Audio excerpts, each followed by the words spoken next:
Hi, my name is Chris, and my childhood dreams of owning a pet have finally come true. I am officially a cat mom now. I am a cat mother now.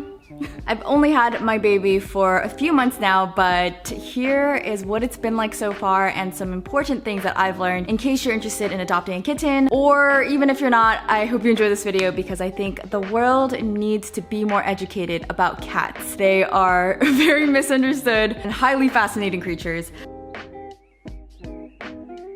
At first, I searched up on Pet Finder adoptable cats in my area. I told my friend that I really was looking to adopt a kitten. My friend knew of my other friend's dad who he was trying to give away his 10 kittens because he had 2 cats, he didn't spay them, and they gave birth to a bunch of kittens that he couldn't take care of on his own. And so I saw that as a perfect opportunity. Hey, free kittens available.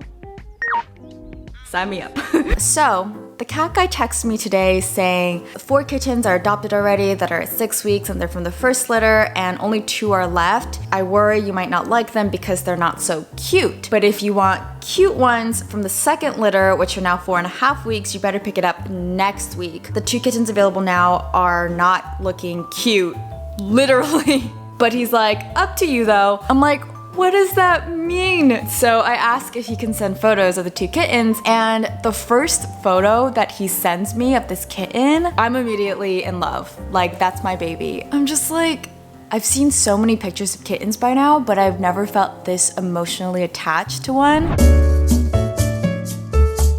The first order of business was to cat-proof the space and prepare to welcome this new kitten home.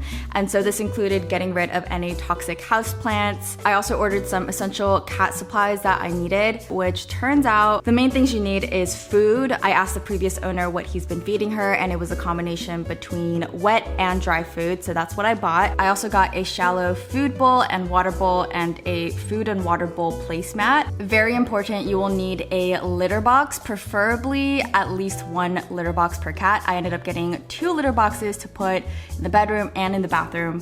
I know. And equally important, you'll need some cat litter and a litter scooper. I ended up trying 3 different litters before I found one that I like decently. Litter is litter. How much can you love litter? You'll also need a cat carrier to take the cat home from wherever you're picking her up to your home.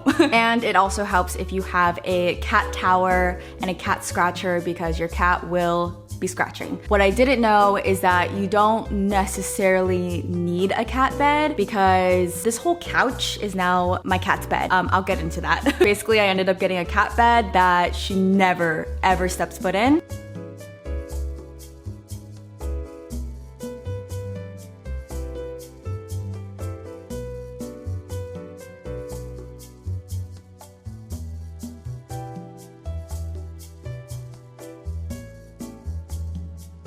And the most important step in this preparation phase was to learn, and do my research on cats in general. And this was the most fun part because I didn't know anything about cats and their behavior, and I didn't grow up with either a dog or a cat, so I didn't know what I was signing up for. The 2 people that I found to be really helpful are both on YouTube. The first is the Kitten Lady. She's a kitten expert, and she recently, very timely, came out with webinars going over every single detail of how to prepare and how to take care of kittens. And also Jackson Galaxy, he has his own show called My Cat from Hell. He basically goes into people's homes who have cats that are literally so difficult to deal with.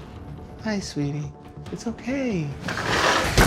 Wow. He kind of tries to examine what the real issue is and to give advice to the owners of what's really going on and how to turn this devil of a cat into a sweet, loving, confident cat. That was really helpful, and that actually prepared me to expect the worst when adopting my cat.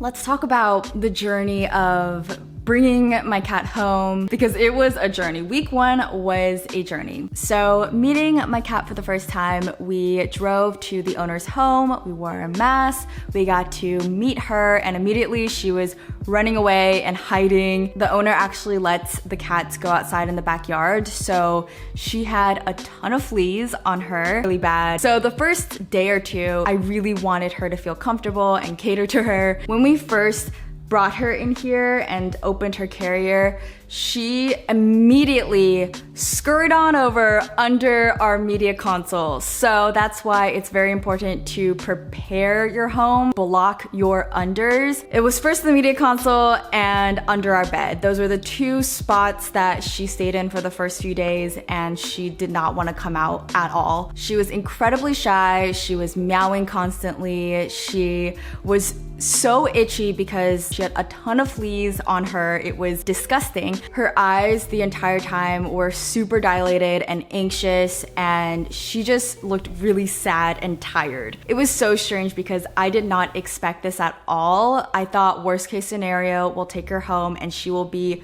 super chaotic, super hyper, knock everything down. But in fact, she was the exact opposite. Literally for the first day or two, it did not even feel like we had a kitten because she was hiding the entire time. I searched up online and read an article that said that it really takes time for kittens to adjust to a new environment. It could take weeks to months to years. And reading that, I just embraced the fact that maybe she might be hiding in our home for like the next year. I legitimately thought that she's just really shy, really anxious, and this is just how it's gonna be. Anyway, I didn't mind her hiding, but I was getting concerned because she did not come out to eat or poo or pee until the next day. Anything that I tried to introduce to her, she would be extra cautious of, even her food. I basically brought the food bowl to her sleeping spot because she was scared to venture out. Another main problem was her fleas. So she was incredibly itchy, and she had fleas like all over her, and we needed to give her a flea bath, but we also didn't want to just grab her out of her hiding spot where she felt safe. Cats do not like to be pulled out of their hiding spot. They especially are fearful of water, and I was being extra sensitive and careful not to make her scared of us, but this is just something we had to do. We pulled her out and we had to give her a flea bath, and she hated it. Honey, it's okay. Oh no. Honey. I'm sorry. Honey, it's okay. I'm so sorry, Uni. Honey, come here. Oh no. Honey, I want to make you feel better, okay? No, get this off. Yeah. Okay. Get more soap. No. Just lather it up. Honey. Sorry, Uni. It's going to be okay. It's okay, honey. See this? Let's see this crack. Oh, you're doing such a good job, Uni. Honey. Really quick. Good girl. Good girl.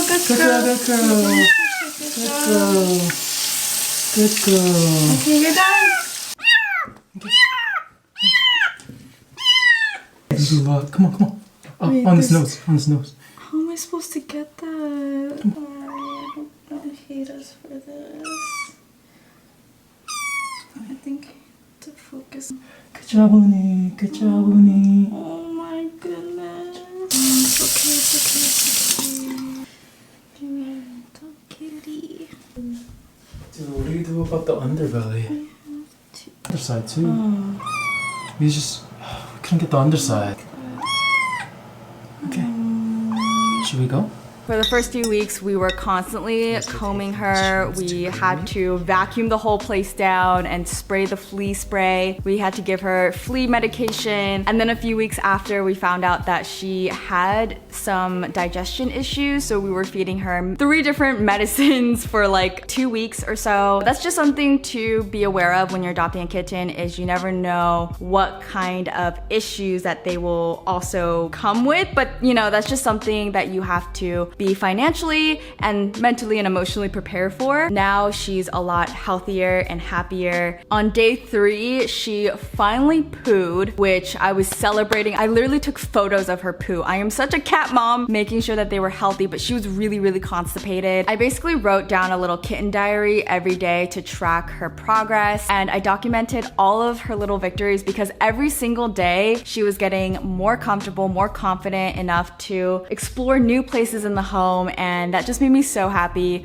just seeing her have the courage to take those small steps forward. It made me so proud of her. Day 3 is when she sat on my lap for the first time. I believe that entire day she would not get off my lap. I'd be trying to work, she'd be sleeping on my lap. I'd be trying to read, she'd be sleeping on my book. She would not get off of me. And I found that to be really adorable because that kind of signaled to me that she trusts me now.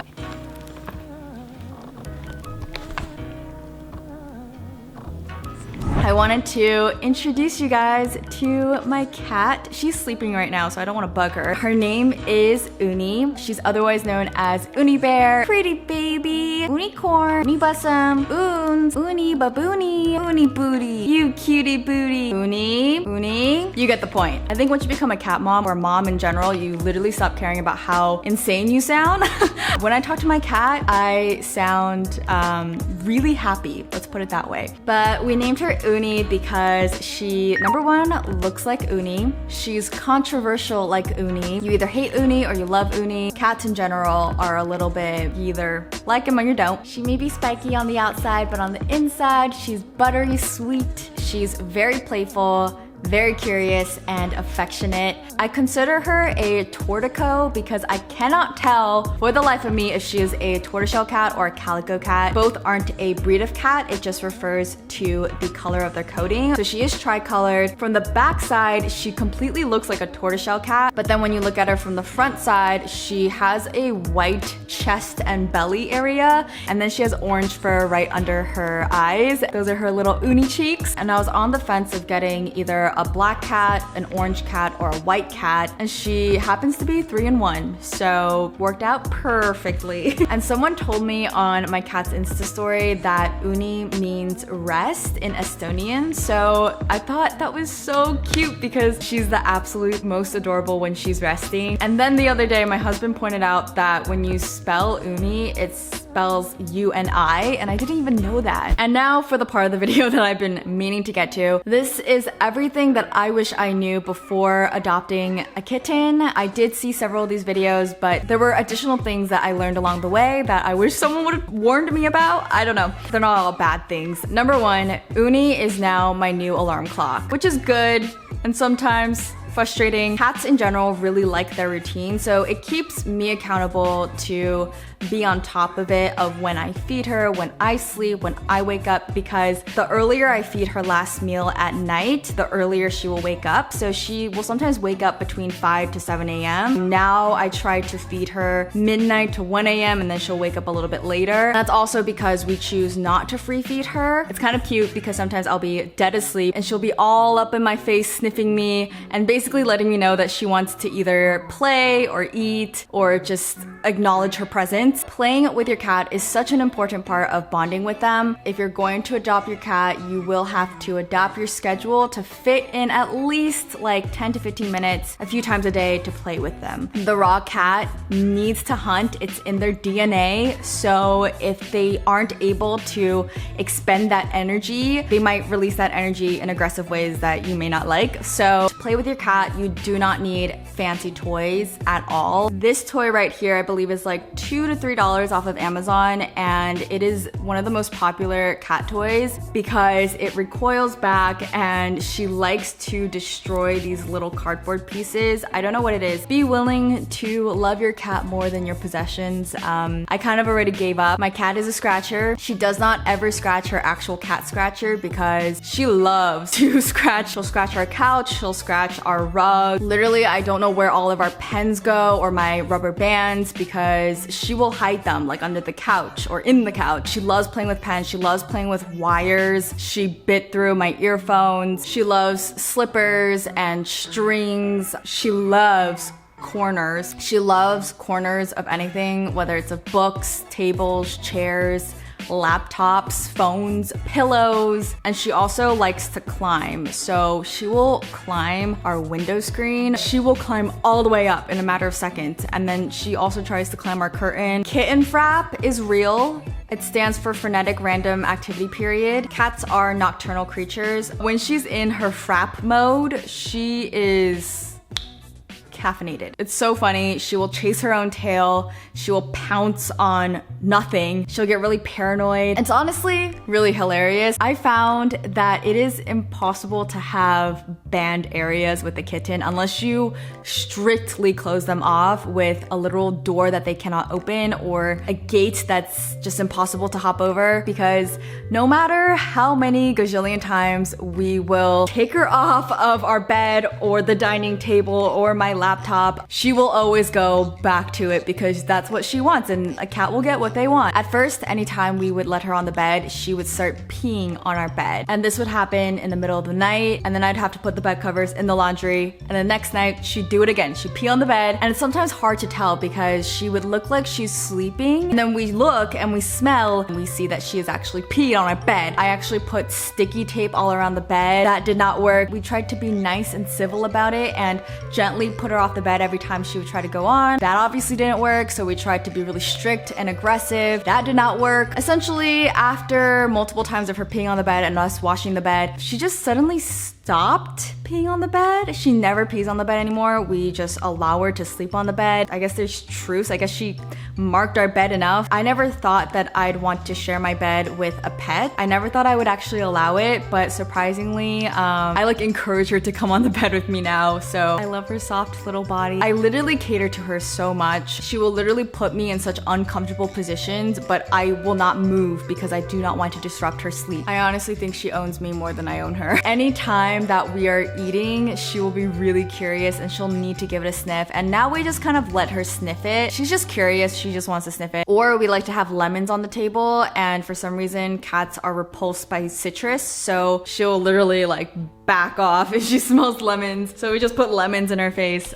We like to troll her as much as she likes to troll us. Because I do work from home, it's sometimes really hard to focus when she really wants my attention, because she will literally like get on the keyboard and rest on the keyboard. Like, I don't know if it's the warmth or the magnetic radiation from the keyboard. She really likes sitting on the keyboard. Cats can actually scratch. My cat is definitely a scratcher and a biter. They do say that calico and tortoiseshell cats have tortitude. Sometimes when I'm going in to pet her or cuddle with her, I never know if she's going to allow me to pet her and purr, or she'll try to go for my hand or my face. A lot of times she'll scratch on accident just because she's in her play mode and her hunting mode. A good way to actually avoid that is to train your cat to never see your hands as a toy. If she tries to go for her hands, distract her with an actual cat toy. I have cat scratches and scars just all over my arms, and my husband gets a slight allergic reaction to her scratches, but it doesn't hurt as badly as you would expect. I don't know if it's just because I'm like blinded by my love for my cat. I think if I was younger, I would have thought like I would hate to have a cat that always scratched me, but I don't know. I think maybe I'm just used to it. Another thing that I wasn't fully aware of is that cats spend a third of their waking hours grooming themselves. So they self-groom, which is hallelujah, so cool. I did not know that cats can literally lick themselves clean. It's kind of gross because she will like sometimes step on her poo and start licking her paws, but that's just part of their ritual. But even though they groom themselves, it's still important to upkeep their hygiene. Apparently, it's recommended to brush their teeth every single day, which is something that we fail to do. Not gonna lie. It's also important to keep her nails trimmed. Again, she does not like that either. Sometimes she'll get a lot of random dust on her body, and it's important to kind of comb her fur through. And also it's important to keep their litter box clean. So we'll empty out her litter box every day, and every week I'll try to clean the actual litter box. Because if their litter box is not clean, they will literally just find another place to do their business. Uni is so quiet. Because she's so quiet and sneakily moves so quickly everywhere, I will sometimes step on her, which I've done on multiple occasions on accident, obviously, and sometimes she'll randomly sneak up on me. Sometimes we accidentally left her once in our pantry, and a little while later we heard meowing and we were like, where is that coming from? And we realized she quickly snuck up in there, and then we closed the door on her and she was stuck in there and we didn't even know. Another thing is that I have to be really still around her. This was more so in the beginning when I was extra cautious of her, especially in the beginning. Anytime we introduced new sounds, she would either be curious or scared of it, and now she's used to all of our little sounds. For example, the first time we would vacuum, she would immediately run under the bed. Now she just watches us. Any loud noises, like when I'm making coffee or loading the laundry or taking a shower, she's used to all of it now. But in the beginning, I was extra sensitive about introducing these sounds to her. No one told me that a sleeping cat is the most adorable thing in the entire universe. I don't know how other cats sleep, but when my cat sleeps, she loves to just stretch out and be super long, or she'll like cover her face. She does all sorts of sleeping positions, but when she's sleeping, she's so cute. A cat purring is a noise like you will never imagine. I never knew that cats purr that way. Be prepared for the majority of your camera roll to be filled with images of your new cat. Cats are overstimulated with a lot of things, but I really wish that I could pet her without worrying about her possibly scratching my face or going at it with my hand. I don't know if that's just because she's a kitten and she's in her kitten phase. Most cats get easily overstimulated. You have to know the right places and the right timing to pet them. So I mainly only pet her when she's calm, when she's sleeping, and not when she's in her attack mode, obviously. Once your cat gets comfortable, they may perhaps follow you everywhere. My cat follows me everywhere. It's actually really adorable. I heard this is common in cats, but especially when I go to the restroom, every single time she will trot along immediately behind me. She will go on the waste bin behind the toilet and look at my butthole, watch me pee, poo, wipe, and flush. Every single time I go to the bathroom, that's like her routine. She has to watch me do this.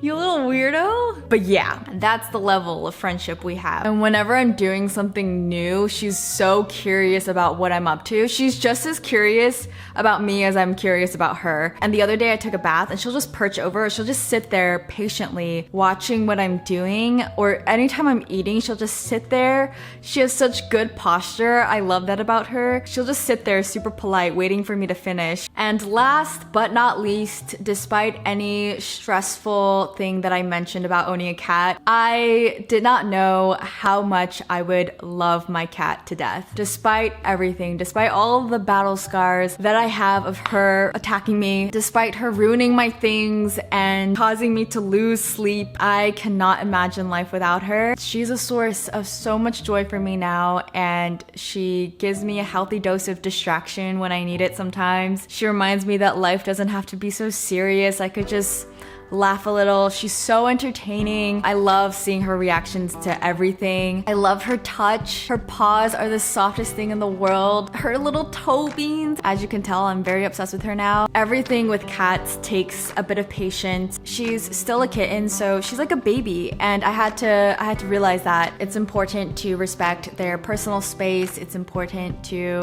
give her the attention she needs sometimes. The more time I spend with her, the more intuitive I become to what her sounds mean. Other times, cats are just weird and an enigma, and I have no idea what she's doing or thinking. You may find yourself constantly asking Google questions every day. It's so crazy. My love for her grows more and more and more. Didn't think it was possible. I never knew how much I could love a cat. If you're on the fence about adopting a cat, don't be afraid. I was scared that I wouldn't be able to love another creature. I guess it just kind of comes naturally the more time you spend with them. I hope you found this video to be helpful. Maybe it encouraged you to adopt a kitten. There are literally millions of kittens out there who need homes and a loving owner to take care of them. I also have an Instagram for Uni. You could follow her at meow.iamuni. I actually put more effort into my cat's Instagram than my own Instagram, so please make sure to go follow her. I love y'all and I'll see you soon. Mwah! Bye-bye.